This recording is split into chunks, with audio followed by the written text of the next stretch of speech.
guys, I thought after last issue of Jump, with absolute bangers all around, I was like, there's no way that any of these guys are going to be able to top it.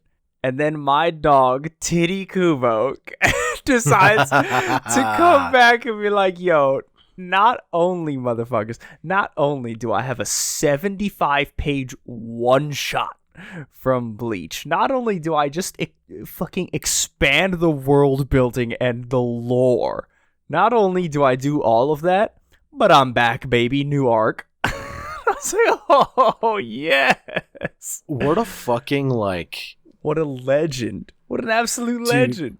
Power play. So good. And, like, oh, okay, it's the pitfall that I was hoping. I was like, no, I hope that it doesn't, like, become... I hope that it doesn't go the way of Boruto, right? Because, like, Boruto's like, oh, like, I don't mind the, like, children of the characters. Like, that's cool. But it's cute, yeah. In Boruto, they're all, like, they're just, like, exact copies of the... It's just like, oh, it's literally, like, fusion OCs of the characters that already exist. And I'm like, dog, can we... What? Like, no, I don't know. I don't want this. Like, Boruto's quite literally fan fiction, and that's not bad in and of itself, but it reads like something I would have written when I was 15. Yeah, like, it's just not something if you reduce that it, I if you want. reduce it a lot. Yeah, Oh, of especially course, yeah. with like the ninja tech just being guns. Just being guns. That feels like some kind of strange allegory for like something, but dude, like that's straight up some 15-year-old fanfic type shit. What if Naruto but with guns?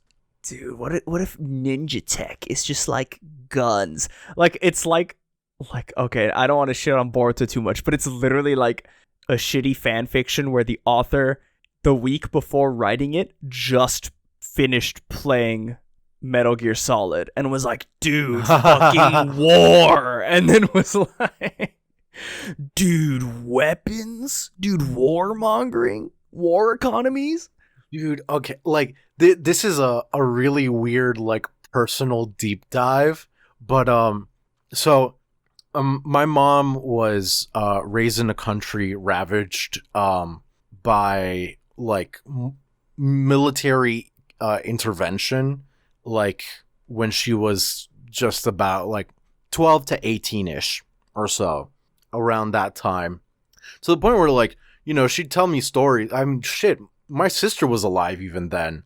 Like, I'd hear stories about like you could just like go around to the street corner and just like be able to technically buy a grenade off of some dude. Oh my god. We're talking that level. Like, my mom used to be strapped.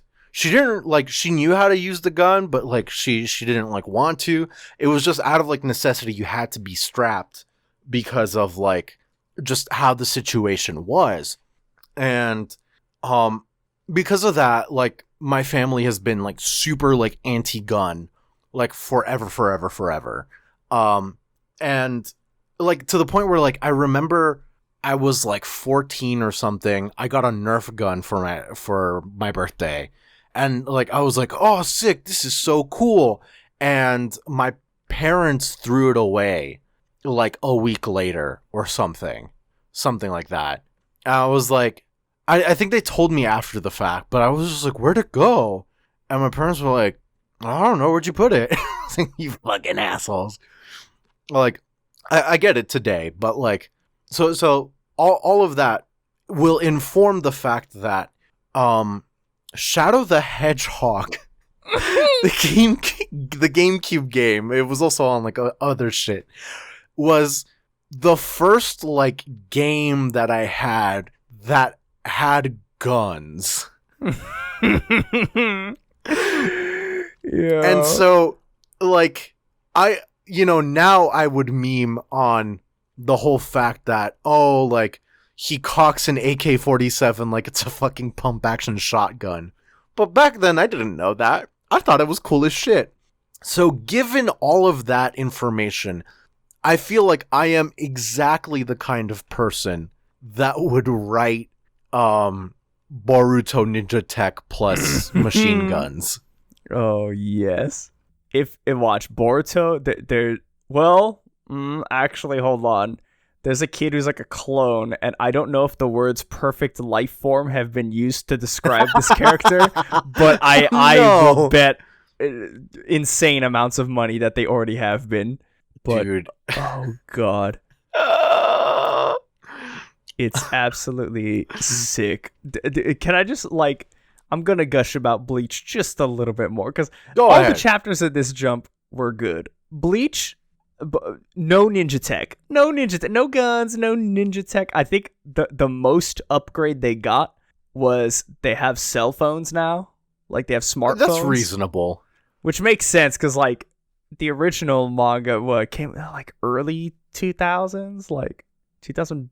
When did Bleach start? It was a while. The 20th anniversary. So 2001. Yeah. Oh man, yeah. And there's a scene where where Renji's talking to Ichigo on FaceTime, and he's like, "Oh, like, do you want to go to this ramen place?" And he's like, yeah, but like I've got work in the morning, so like, I'm down, but I can't go out like drinking or whatever." And then Ruki is like, "Oh, like this phone is cool. You can see, like, I can see you. It's so cool." Like she has never seen a cell phone in her life. And dude, there's a part where she's like, "We recently got something called TV in Soul Society. Like now we can watch shows from the world of the living." Oh, they fucking got CRTs. Yeah, they got CRTs. Now we can play Smash lagless. No, God Almighty. Oh God, but it's so good. The only kid characters really are like Rukia and Renji's kid. Ichigo, and then Ichigo's son, Ichigo and Orihime, right? Orihime's son, yeah. But like he's only in the beginning and the end of the chapter, and she's like their daughter, Renji's daughter, is like she kind of is running around through the chapter, but the main focus is on Ichigo and like the captains. Okay. And God, it's just so good. Like they introduce new lieutenants. And man, okay, some of these lieutenants are so sick. There's one, what's his name? It's where is Mike Wazowski. This is Rindo. Atao Rindo is his name, and he's the 7th company lieutenant, and like he's the vice captain. And there's a part where they're like, "Oh, like it's a meeting of all the captains. Like, where is he? Where's the vice captain?" They're like, "Oh, he's out playing with the animals in the garden." And he's just like surrounded by these animals. And then the guy's like, "Oh, we got a message from the captain." And then he uses sign language and he's like, "Oh, it's okay. I already heard it. Like I heard the message." And they're like, "Oh." And then later Renji and Ichigo are with them, and Ichigo's like, they're like, "Oh, what's your job or whatever?" And he's like, "Oh, like I'm a translator." And then, or Ichigo's a translator or something.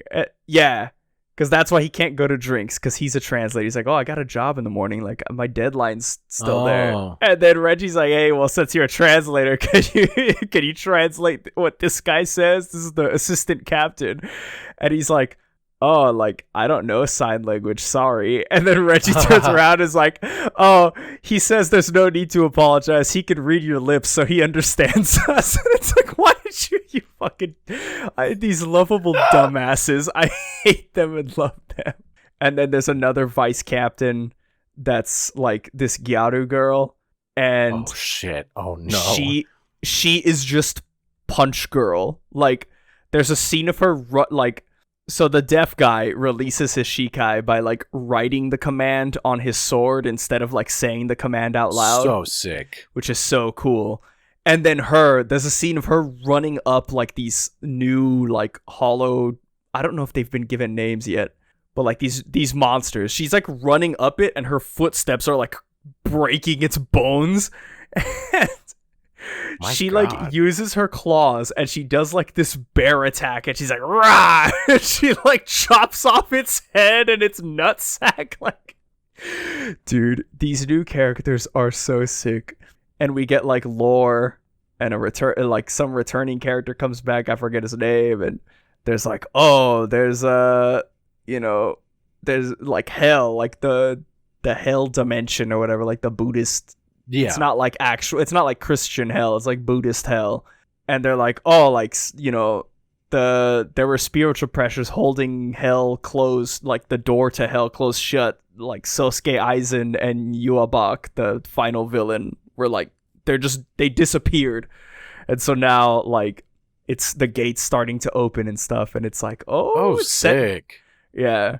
It sets up some still cool stuff, and then spoilers, the villain is like, oh, now that I'm going, he's like, oh, like the villain of the chapter gets like called back to hell or something like that.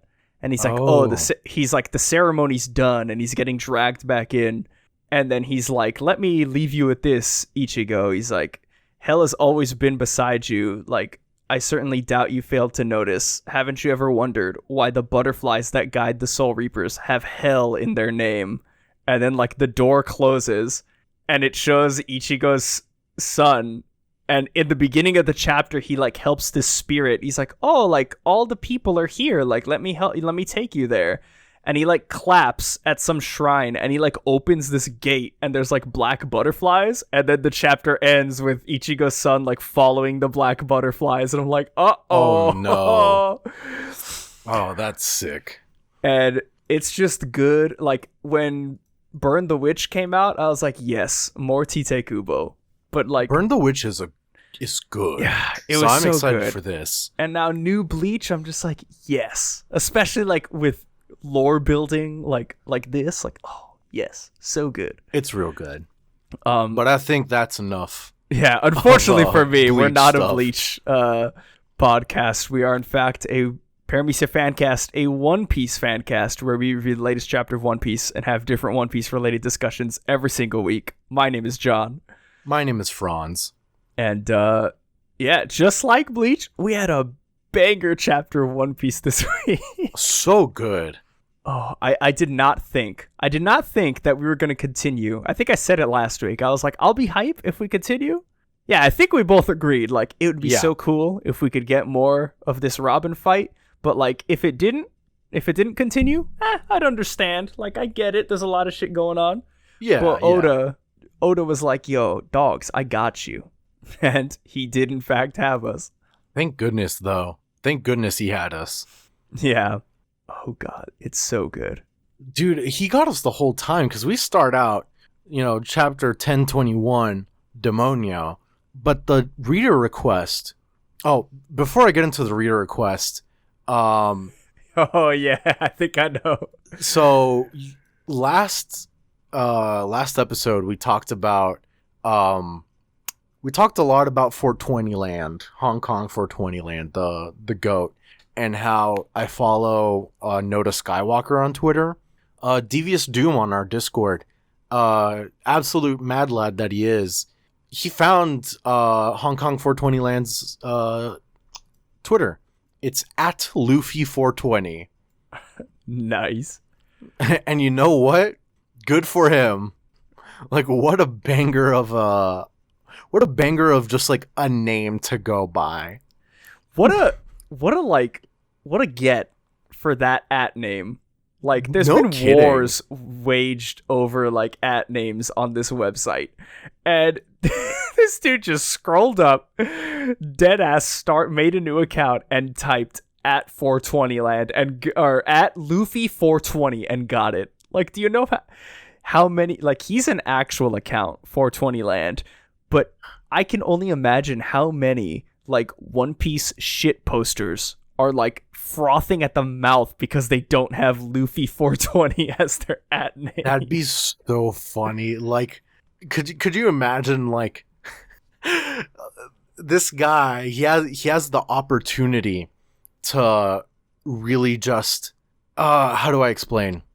He has the opportunity to create his own One Piece and become Gold Roger himself simply by just going like, hey, here's an ARG, go find the MacGuffin, and you are now Luffy 420.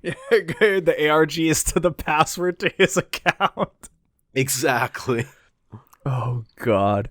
Yeah, shoutouts to 420 Land and the sleuths, DV's Doom in our Discord, putting in the work finding the legendary Hong Kong 420 Land. But this week we open up the reader request is so good. Senor Pink and Frankie having drinks at a leopard's bar by Rai. And it's just the leopard, Frankie, and Senor Pink crying as Senor Pink presumably like tells his backstory to Frankie. Yeah, I consider this canon because at the end of the Senor Pink fight, Frankie was like, oh, like someday, let's go to a bar and you can tell me all about the woman named Russian or something like that. And I was like,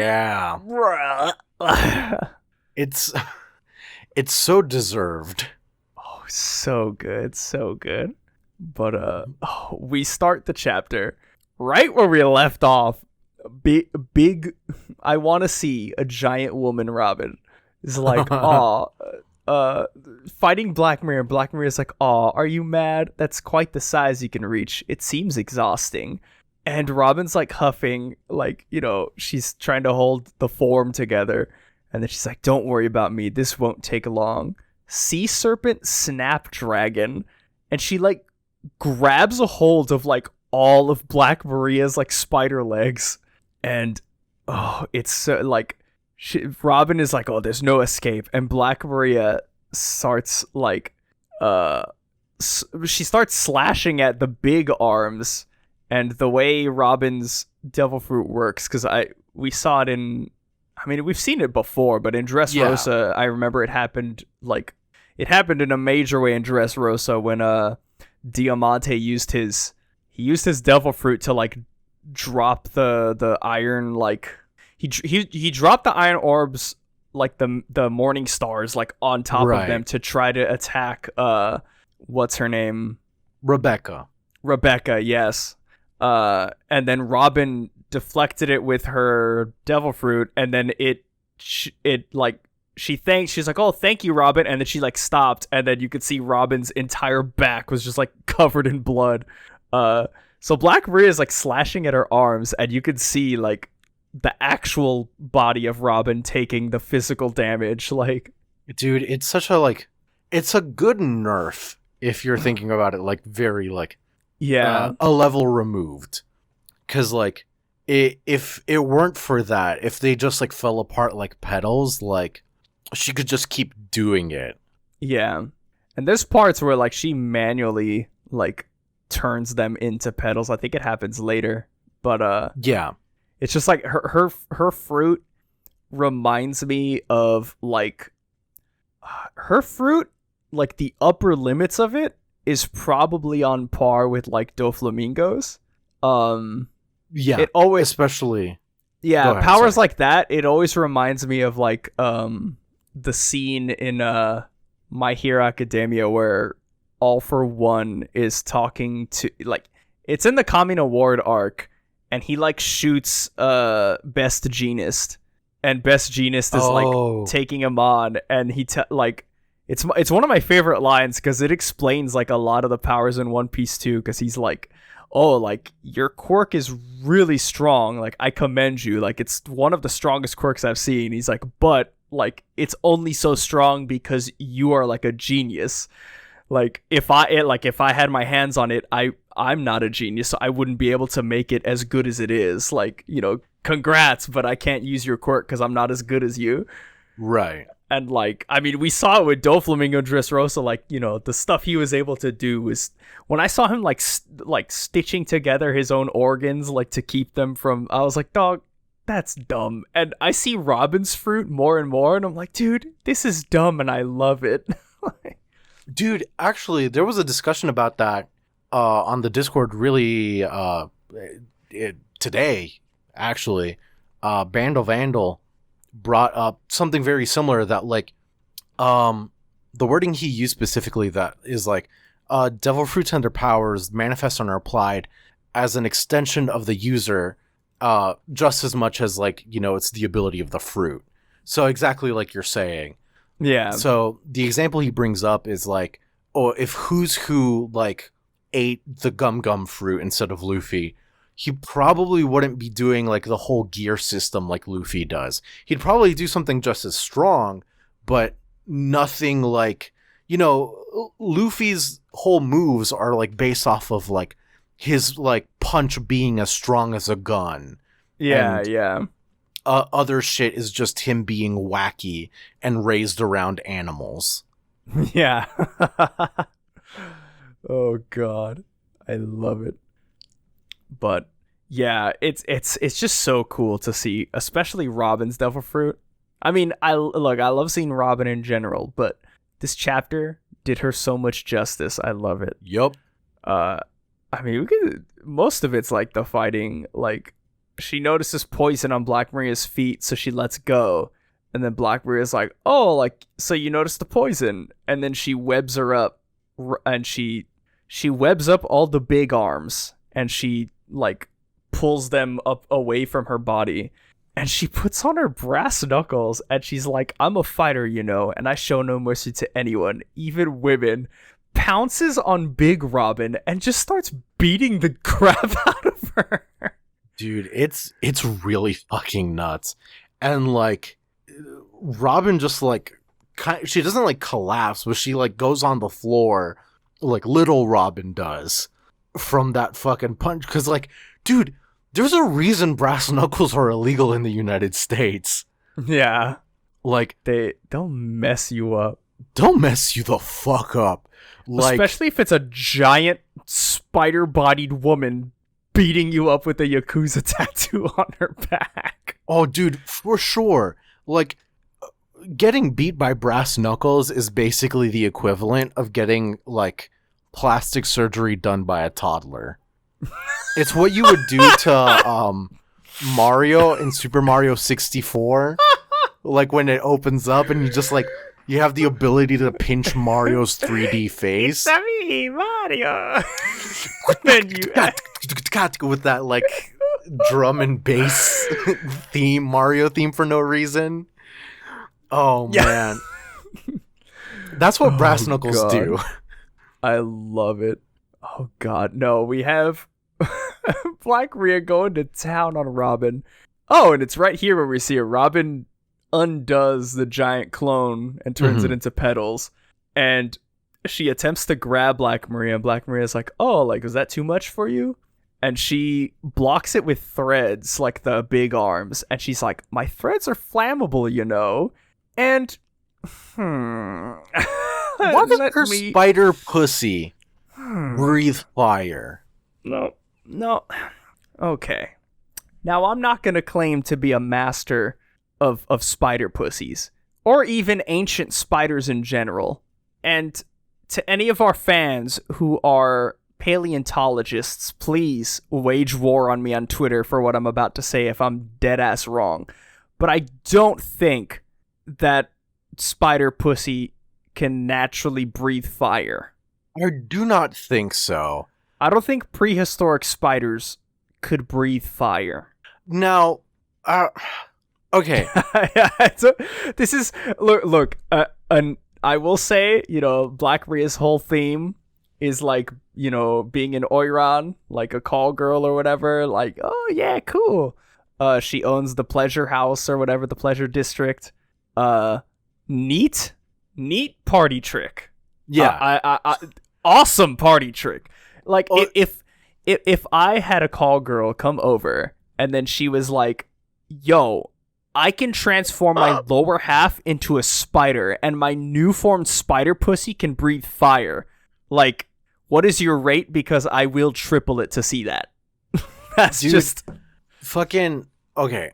There's like, I'm no fucking, I don't know enough about these things. There's like, a joke could be made about like STDs or something. One, like not so great. Two, just don't know. But like where my brain went immediately was like, do you remember those old dragonology books? The like ology books.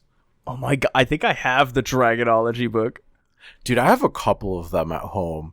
But for listeners who do not know, Dragonology is a book that was like sold at bookstores here quite a lot, like about like 15 years ago.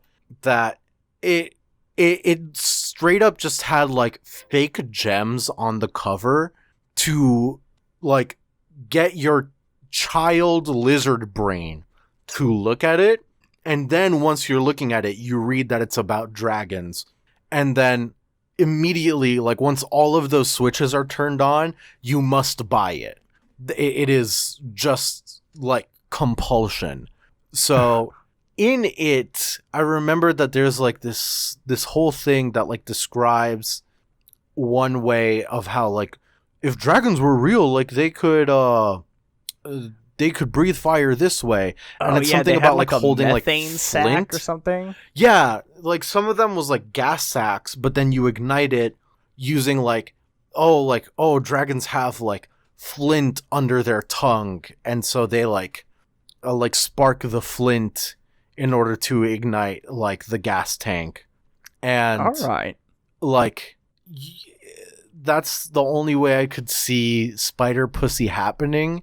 But one, it involves some sort of mental gymnastic claiming that her spider pussy is full of flammable gas, either propane or methane. And two, she keeps flint in her pussy. Somehow, I believe it. And let me just go on record that Black Maria is definitely a propane kind of woman. She's definitely on Team Hank Hill over here. Wait, so you're saying she has a choice to fill up? She goes has to a choice, Party and she City. uses the clean burning power of propane. She goes to not Party City. That's fucking helium. So you're saying she goes to like a fucking CVS, like buys one of the propane tanks, gets a hose, opens it, fills her pussy with it. Yes, not her regular one, just her spider one. It's a smile fruit, so she can't turn it off. No, it's a regular devil fruit. I'm pretty sure. Really? I could have sworn when she was introduced, it was like, oh, the what's it fuck smile fruit. Let me double check that real quick. Double check? I'm pretty sure it was a regular prehistoric devil fruit. I'm pretty sure. Because we couldn't explain the face. We thought it was a smile because it had the face. Because I could have sworn that it was like labeled as smile in the thing. Type. No, she has an ancient zone, yeah. I must be misremembering. Yeah, the Kumo Kumo no Mi model Rosamigale Gravogeli. Yeah. Nothing about this specific spider Rosamigale. Nothing mentions fire. yeah, nothing mentions fire, so that's kind of weird. But yeah, no, okay, so she lights it on fire with the clean burning power of propane. And she just starts wailing on Robin. She's like, "Oh, what happened to This Won't Take Long? After you stuck up for that pathetic blackleg Sanji's failure, you're both going to look like idiots if you lose next." And she's just like trapping Robin in the webs, and she's like, "Go on, little flower, bloom in the midst of sea of flames." Actually, flowers can bloom can flowers bloom while on fire? I suppose you'll have to show me. Or do you need that ghostly skeleton to put out the flames again? And Brooke, again, he hears his name. He's like, "That was a very foolish thing I just heard you say, Miss Black Maria. If I were you, I would be running for my life." Dude, I fucking love Brooke here. He's absolute, like, he's the best cheerleader here.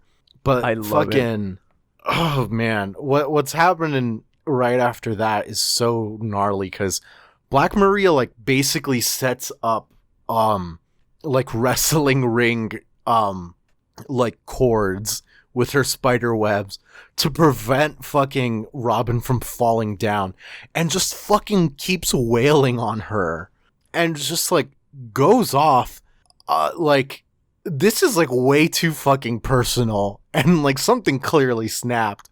But she's just like, oh, what are you even good for, demon child? Remember what I said earlier? You're the deadweight of your crew. The only thing the greater figures of the world want from you is your brain, not your giant arms or legs. They don't care about your personality. You're just a tool to them as long as you're alive. And it's like, someone's projecting. whoa, yeah. You've got some problems there, Black Maria. Yeah. This is her therapy. I don't think Robin consented to this therapy. It's like when you walk outside, you're like, hey guys, what's up? And then someone decides to just unload all their trauma, and you're just like, whoa, dude. Dude, I'm so fucking like tired of it in like online spaces where like slight disagreement will just open the floodgate for fucking just massive amounts of like trauma venting, and it's like, sorry buddy, dog, I just said I didn't like Law as much as I do Luffy. Oh, that's so fucking real. Dog, I'm sad about your parents' divorce, but I literally just said that I like Buggy and think he's funny. Dude, I'm sorry that a clown like really scared you at your 5th birthday, but that's got I was making a comparison to Rayman. Like sorry, like sorry buddy, jeez.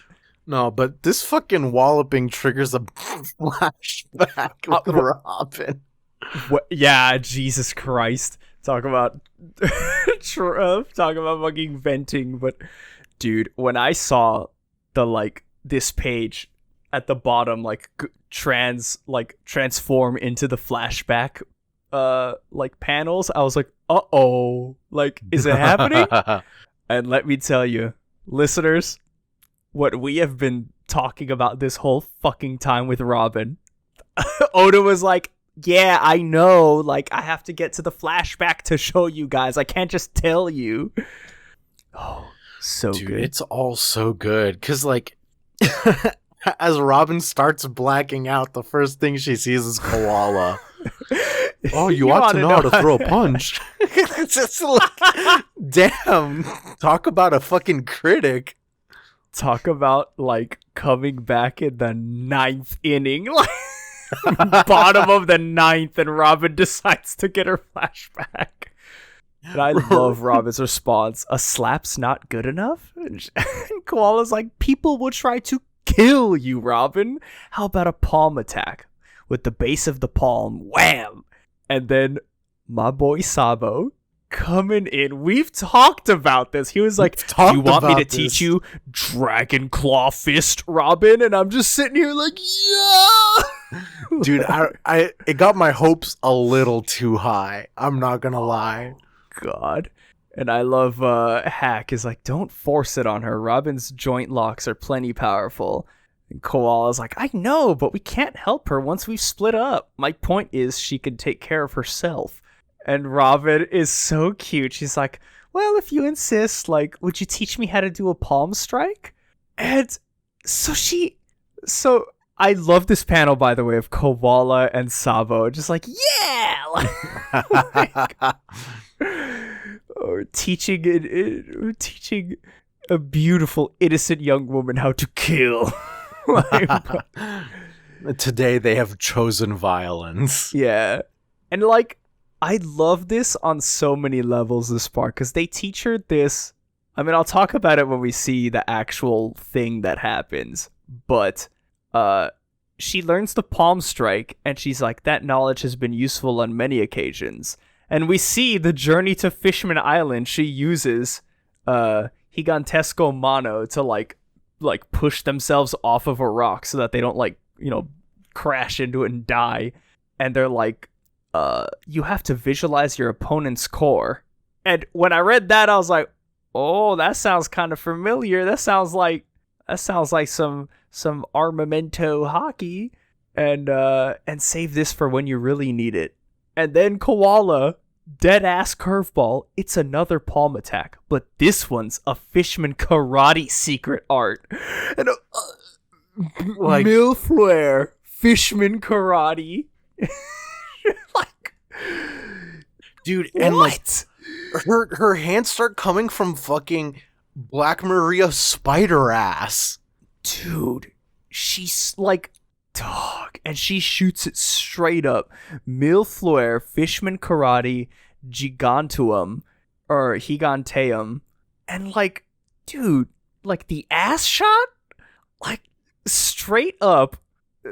Oh god, this is a reference no one's gonna get, but fucking put Sagat in Marvel 3 ceiling bounce. Shut the fuck up. And I'm not gonna. You're gonna have to ask me on the Discord if you want the explanation for that one. 'Cause I could go on and on, but Black Maria's like, why are you attacking up there? Unless, and then all the rubble starts falling. She's like, no, you put out all the fire, and then just, huh? And dude, the turn of the page. The turn of the page. Demonio Flare. And she's like, a demon? And this giant ass Robin is like, I could be a demon if I have to. And like, I don't see Robin's actual body. Is this, like, can Robin turn herself big? Or I'm assuming this is just the big manifestation of Robin, no, right? Dude, she is a mech. She is in it. She is in, yeah, oh my god, yes. Because, like, okay, I don't want to get, like, too fucking, like, hyper technical, but, like, all of Robin's, like, appendages share pain, right? Yeah. And, like, if it's eyes, she shares sight with it. Blah, blah, blah, blah. If it's nose, she share breath with it? I would say yes. Oh, maybe. Therefore, all she must do is encase herself in her own giant body. Not even have to worry about, like, air holes or anything, because giant body have nose. It's literally Domon Kashu getting into the Shining Gundam, like, suiting up. That's what she's doing. She's getting into the Shining Gundam and suiting up. Dude, she's a Gundam now. And, like, this is we've talked about this a lot, I feel. Like, this chapter's for us. This chapter specifically for us. I love it. And she's like, I'll do it for the people who truly need me. For the people who are counting on me. And Black Maria's like, why are you look like that? And she's like, what was that you said about not needing arms and legs? What? I wasn't talking about me. You're the one nobody Grand Jacuzzi clutch just snaps her freaking neck. You just like there's the neck, like dude, not only the neck, like all the spider legs too. Like it's just like a full fucking chokehold. She just like grabs hold of Black Maria's entire body and like pulls her leg downwards on Black Maria's neck and just like seemingly snaps it. And God, it's so cool. I love it. I love everything this stands for. She's the demon child, Nico Robin, and like Ine's lobby, and for as long as we've known her, she's been the sweetest person. Like, she's the sweetest little sweetheart. And she's literally always been depicted as an angel. Yeah. Yeah, her devil fruit, which she uses the wings or the hands to Mhm. make the wings, like they're like angel wings. Like she's always depicted as like an angel, and she's our sweet little angel. And I just love that she like the crew, the family, what the Dom Toretto when you hear your family, like Sanji was like, Robin, like I believe in you, like I know that you can do this, so I'm leaving her to you. And then she's like fully internalized that, like, you know, for the people who will protect me, I will do anything to protect them. Like, if I have to be a demon, so be it. Like, I will be anything that needs to be in order to help them.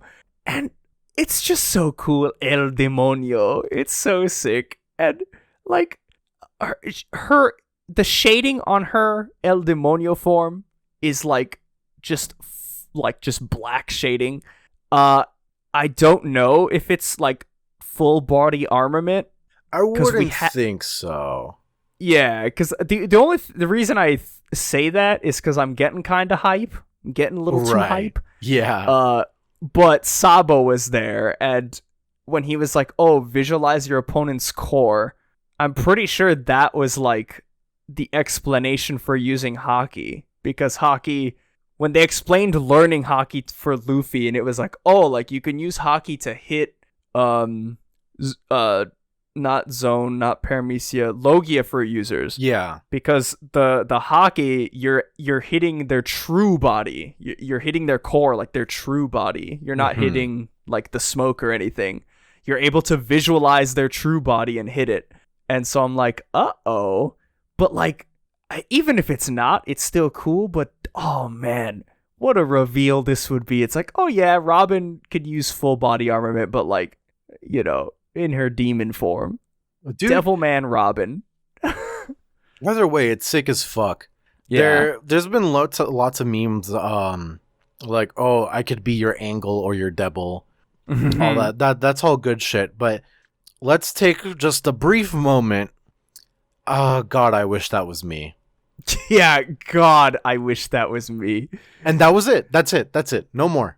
This whole chapter, I will say, okay, Black Maria literally like pouncing on Robin and just wailing on her to death. Like also, Big Robin.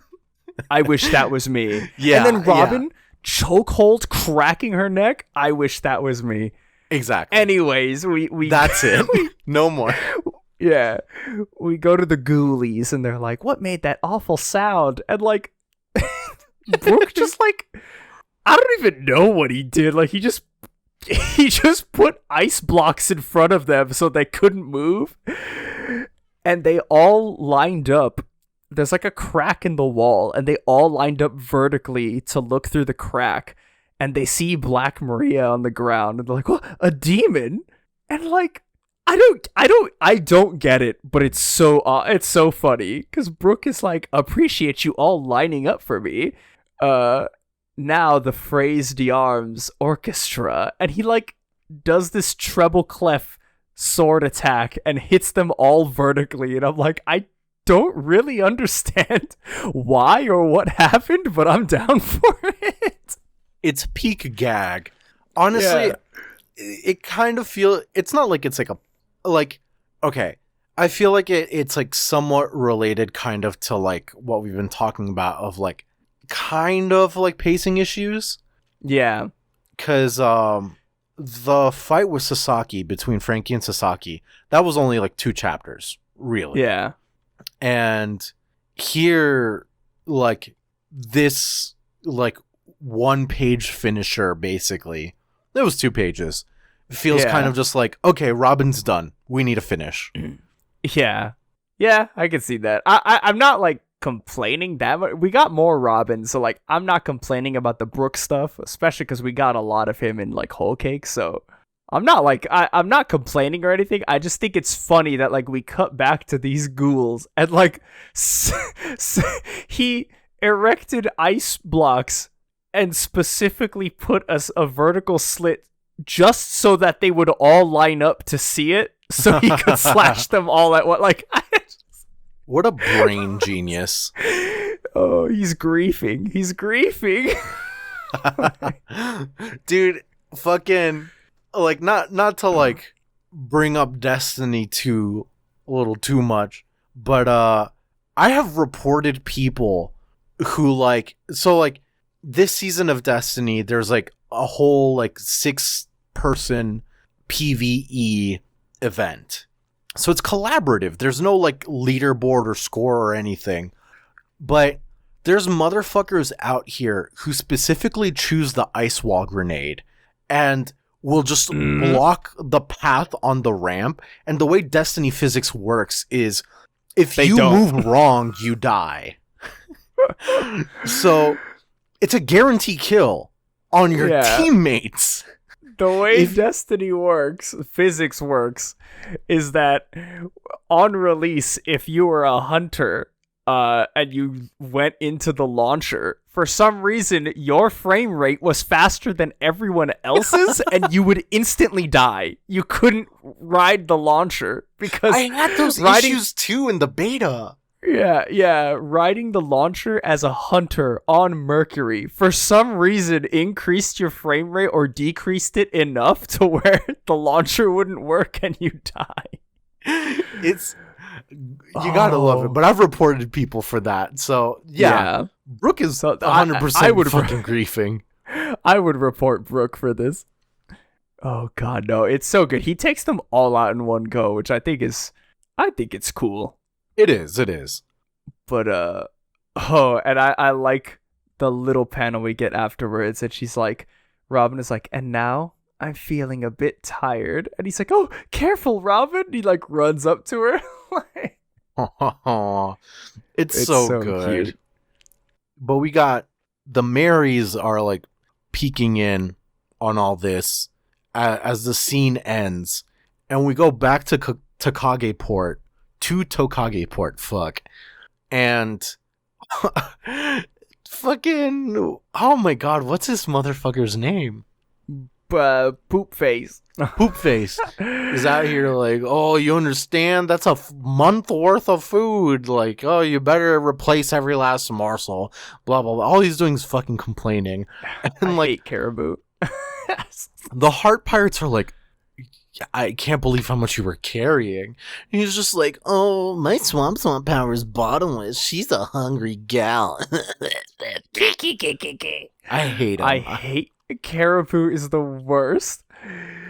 But what matters is that Luffy's eating good. He's out here fucking scarfing down everything that came out of fucking Caribou. Yeah, and I like how I forget his name, but like the big guy, the giant on like on Law's crew is like, hey, Straw Hat, like now that your strength is back, tell us what's happening. Like, what's going on with the Captain, Beppo, and the others?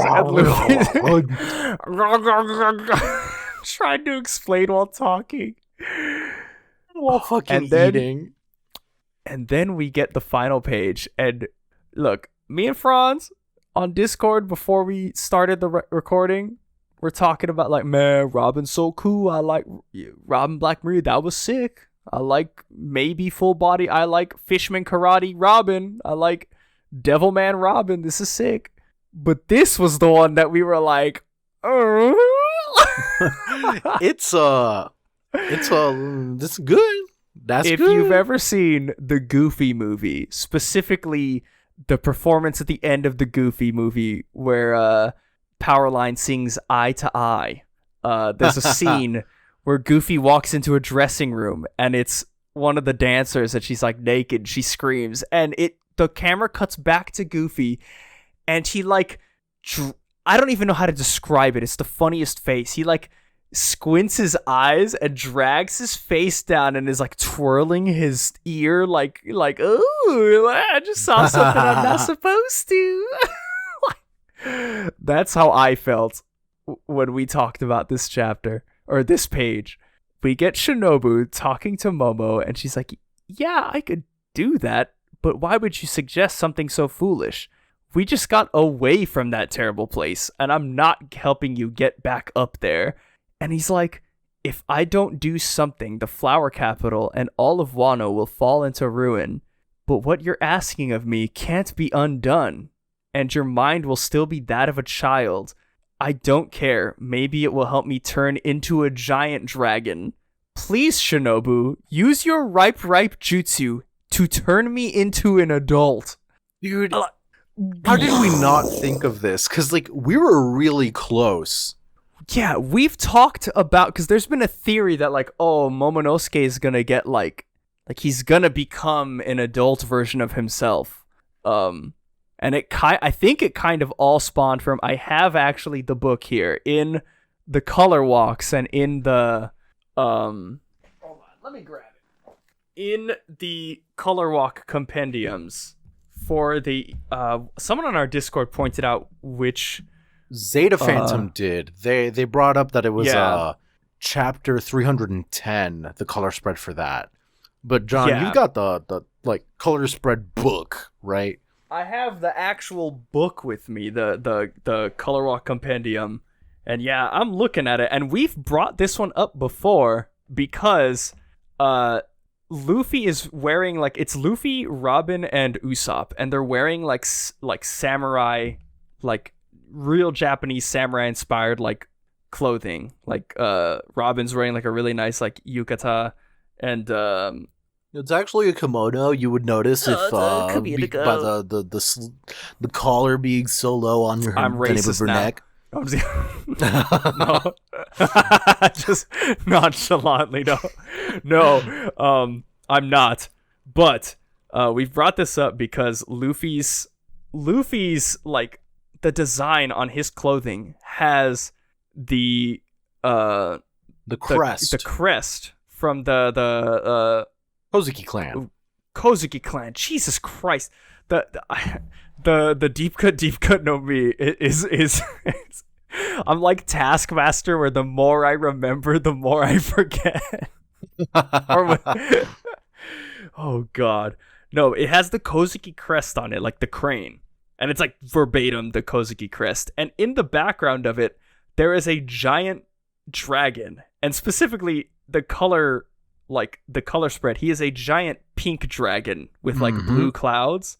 And Momonosuke is a pink dragon. And the theory has probably been spawned from this color spread, but also with the reveal of the time fruit, which I think we've talked about, because we were like, oh, I know I've brought up the theory, like, oh, like, yeah, the theory is like Momo's gonna become like a time skip version of himself, but the only way I could see that happening is like maybe the time fruit, but we don't know where it is. Dude, what really bothers me is like, I've also brought up the parallel between Shinobu's fruit and the King Espada guy from Bleach, who has literally the exact same power. Yeah, he like whatever he touches, he could like rapidly age. And it's just like, well, of course Shinobu's had this fruit for like God knows how long. Of course she would know how to crank up or down the dial on how much she ages things, because we've only seen her use it when Kaido first blasted the Kozuki like the castle, I think, right, what remained of the Kozuki castle, and she used it on the ground to age the ground rapidly so it decayed and they fell through, so they could stay safe. Every time she's used it, she's only used it like cranked up to max to like age something, to like to decay it, so to like melt the floor or like melt the walls or something. Right. But like stupid. It would make so much sense. It makes so much sense. So now. much. Like, we had all the fucking puzzle pieces in front of us. Because it's not called the fucking melt fruit. It's called the ripe fruit. Of course she'd be able to frickin'... Oh man, it's so cool. I like I like the ideas this brings up. Like, oh, okay, hold on now, dude. It's just the possibility of this all. What's likely to happen is just I don't know. Yeah. There's so much on the table now. Yeah, and I think there might be a good chance of this happening. Yeah, only because like. I watched the video. Rogers Base actually put out a video talking about with the reveal of with the reveal of Yamato's fruit, he has the mythical wolf fruit. Right, yeah. With the reveal of his fruit, we actually have all of the animals represented in the Momotaro story. We have the pheasant now, who would be Marco the Phoenix. Right, yeah. We have the dog, who would be the wolf, Yamato. Right. And then, obviously, the Monkey D. Luffy. Right, okay. And so, whatever happens, I feel like Momonosuke has to make it back up there to be a part of it. And also, if you remember, Momonosuke turned down the Ame no Habakiri from his father. Right. He was like, no, they gave Enma to Zoro, and then they offered to give Momo the sword, and he was like, I have to turn it down. And I think I forget the exact wording of it, but he was like, oh, like, I'm not ready for it yet. Like, I'm not ready to wield it yet. Like, you know, hold on. I trust it with you for a little bit longer, or something like that. So if he turns into an adult, you know, if this arc prolongs, it's, you know, I don't know how long this arc is going to go, but like, he's definitely going to have a run-in with Orochi at some point. Right.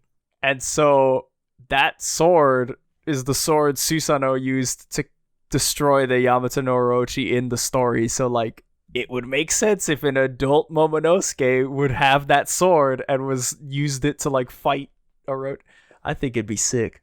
Dude, and then on top of this all, for like Wano wouldn't have the child ruler problem. Still technically would, because like Shinobu says, like mentally he'll be a child still.